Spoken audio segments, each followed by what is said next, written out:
Hi there, John Rowe from Rowe Strength and Conditioning. We're getting into our third Respiration Rib Dynamics video. In the first two, you're lying on your back or in a supine position. The feeling that you should have had with those first two is definitely feeling the abdominals work, feeling the ribs going down. It allows you to relax your neck and really just focus on those ribs going down and engaging those outer abdominals. With this next one, you're going to be on your hands and knees. So this is going to require a lot more muscular work. You're going to feel a lot more abs working, but you're also going to feel your arms working, your upper body working. And the change that we feel in this one is with the ribs going down, especially when you inhale, you're going to feel your back expanding with air. So again, another decompressive exercise for your spine. And it's opening up an area that we call your posterior mediastinum. So, hope you enjoy this, and we'll follow up with a bit more after the video. Position yourself on your hands and knees with your back rounded. Maximally round your spine by arching your back upward as you roll your pelvis back so that your bottom tucks under you. Shift your body weight forward so your nose is over your fingertips. You should feel your outer abs. Raise your left hand off the floor as you maintain a rounded trunk position.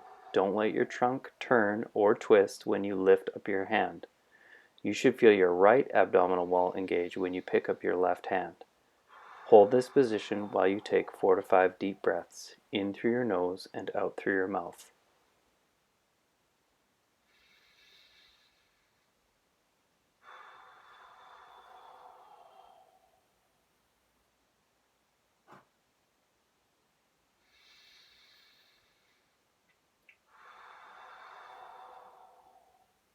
Lower your left hand to the floor and take your right hand off the floor. You should feel your left abdominal wall engage when you pick your right hand up. Hold this position while you take 4 to 5 deep breaths in through the nose and out through the mouth.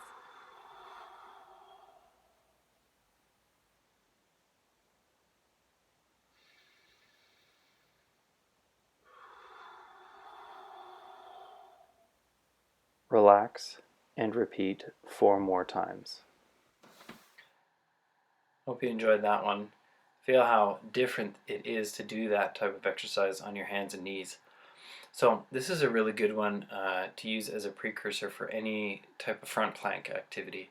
I have switched to using breaths for how long you're going to hold a plank. And this exercise, though seemingly simple, can be very difficult if you lack abdominal strength or even some upper body strength. It is going to be very challenging to bring your body weight forward and then to lift one of those hands off the ground. So you'll definitely feel that one side is a little bit stronger, a little bit easier than the other, and that's totally normal. We have our dominant arms that we use more often and generally are stronger. But hopefully, as you get better and better at this, you begin to feel when you lift one hand, those opposite abs engage. So if you lift your left hand, you should feel your right abs engage. And air should be able to flow more freely into the left side of the body if your right abs are engaged. And likewise, when you lift your right hand off the ground and you feel your left abs engage, you should feel air flowing more freely through the right side of your rib cage. Now we talked about the posterior expanding, so think just right across that mid back, right? That posterior mediastinum needs to expand backwards with upon inhalation. So this is really important for that thoracic flexion that we were talking about in the second video. It's also really important for those shoulders. So shoulder blades need to rest on top of our rib cage. And again, if our rib cage is very flat or moving forward because of extension, our shoulder blades can't rest on our rib cage, so they tend to hang off our necks. So we feel a lot of that tension in the upper trap, in the levator scap, so those muscles that are right at the top of your shoulder. So as the posterior mediastinum expands backwards, those shoulder blades can then rest on top where they're supposed to, and you can get a better sense of your serratus anterior, that muscle that sort of attaches the ribs to the shoulder blade right underneath your armpit, and you can feel a bit more of those muscles that are just wrapping around the middle of our rib cage. along with our abs. So as we get into this third exercise, we're starting to integrate more aspects of the body, not just the abs working, but now we're starting to get the arms working. As you round out your back, that's the same as you reaching. So in the second exercise, when we reached up towards the ceiling, it brought our lower ribs down and in.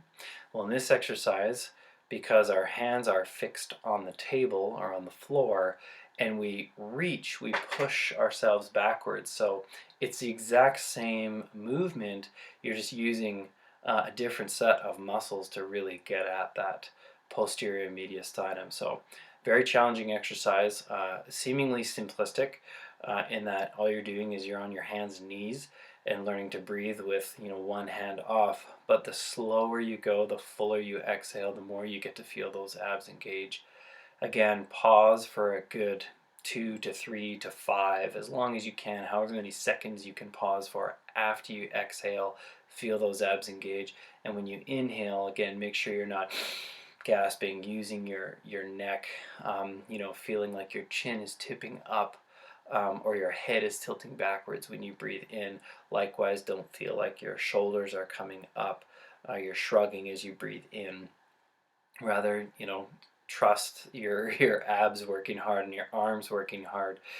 If you need to pause in between arms in this exercise, that's totally fine. So if you wanted to do one arm and then you had to back off and relax and then set yourself up again and go with your second arm, that's totally fine. If you can't manage 5 breaths before your arm gives out, that's fine too. Start with 3 as a minimum. Do 3, get good and strong at 3 with a good pause, then add in a 4th breath, then add in a 5th breath. So don't feel like you have to get 5 breaths with both arms right off the start. Work towards that. And again, the more fully you exhale, the tighter you're going to feel those abs engage. When we feel those abs engage and then we breathe in, you're really going to feel that back expand. And when that back expands, it just brings a lot of relief to low back tension and neck tension, and starts to get a good sense of upper body strength because you're holding yourself up while breathing. Hope you enjoyed this exercise, and I look forward to your comments again. Thanks.